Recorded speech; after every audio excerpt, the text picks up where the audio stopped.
Hi everyone, welcome to the channel. పులిహోర తినాలి అనిపించినప్పుడు ఇన్స్టెంట్గా 2 నిమిషాల్లో చేసుకునే చింతపండు పులిహోర ఎలా చేసుకోవాలో చూద్దాం. కొలతలతో పక్కాగా ఎలా చేయాలో చూద్దాం, వచ్చేయండి. ఫస్ట్ మనం 300 గ్రాముల చింతపండును నీళ్ళు వేసుకుని నానబెట్టుకుని పక్కన పెట్టి ఉంచుకోవాలండి. దీనికి కొత్త చింతపండు తీసుకుంటే చాలా బాగుంటుంది. నెక్స్ట్ ఒక ఫ్రైయింగ్ ప్యాన్ తీసుకొని 1/2 స్పూన్ మెంతులు, 1 స్పూన్ జీలకర్ర, 1 స్పూన్ ధనియాలు, ఇది బాగా ఫ్రై అయిన తర్వాత స్పైసీనెస్ కోసం 1 స్పూన్ మిరియాలు, 1 స్పూన్ ఆవాలు బాగా ఫ్రై చేసుకోవాలి. బాగా ఫ్రై అయిన తర్వాత 1 స్పూన్ నువ్వులు కూడా వేసుకొని ఫ్రై చేసుకోవాలి. నువ్వులు చిటమటమన్న తర్వాత స్టవ్ ఫ్లేమ్ ఆఫ్ చేసేసుకొని పక్కన పెట్టుకొని చల్లారిన తర్వాత ఫైన్గా మిక్సీ జార్లో వేసుకొని ఫైన్గా పౌడర్ చేసుకొని పక్కన పెట్టి ఉంచుకోవాలి. ఈ పొడి చాలా బాగా యూజ్ అవుతుందండి.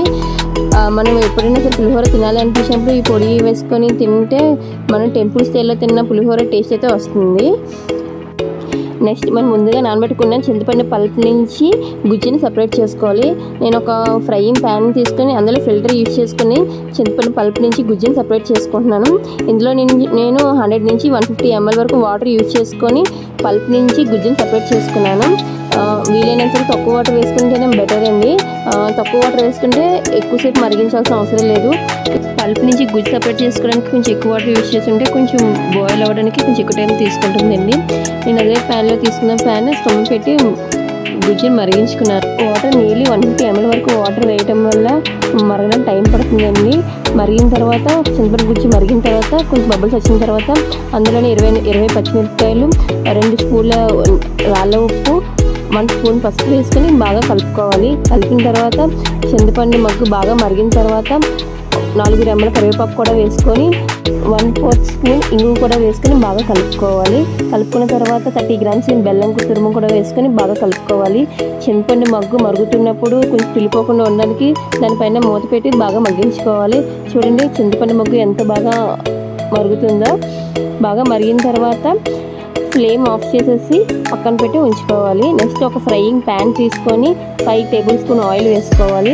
అందులో ఆయిల్ మరిగిన తర్వాత 3 టేబుల్ స్పూన్ల ఆవాలు, 3 టేబుల్ స్పూన్ వేరుశనగ గుళ్ళు, 3 టేబుల్ స్పూన్ పచ్చిశనగపప్పు వేసుకొని బాగా ఫ్రై చేసుకోవాలి. బాగా ఫ్రై అయిన తర్వాత 10 నుంచి 15 వరకు జీడిపప్పు పలుకులను కూడా వేసుకొని బాగా ఫ్రై చేసుకోవాలి.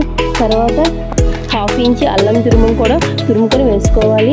5 రెమ్మల కరివేపాకు కూడా వేసుకొని బాగా కలుపుకొని బాగా ఫ్రై అయిన తర్వాత 1/4 స్పూన్ ఇంగువ కూడా వేసుకొని బాగా కలుపుకోవాలి.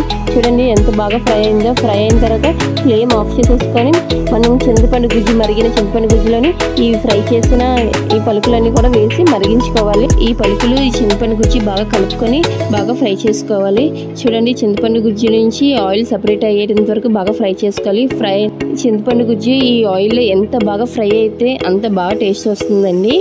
బాగా ఫ్రై అయిన తర్వాత బబుల్స్ బాగా వచ్చిన తర్వాత ఫ్లేమ్ ఆఫ్ చేసి పక్కన పెట్టి ఉంచుకోవాలండి.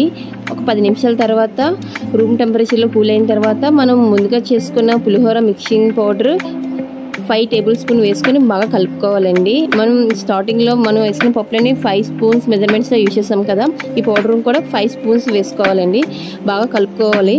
అంతేనండి, ఇన్స్టెంట్గా పులిహోర పులుపు అనేది రెడీ. మనం వేడి అన్నంలో వేసి కలుపుకొని తింటే చాలా బాగుంటుందండి.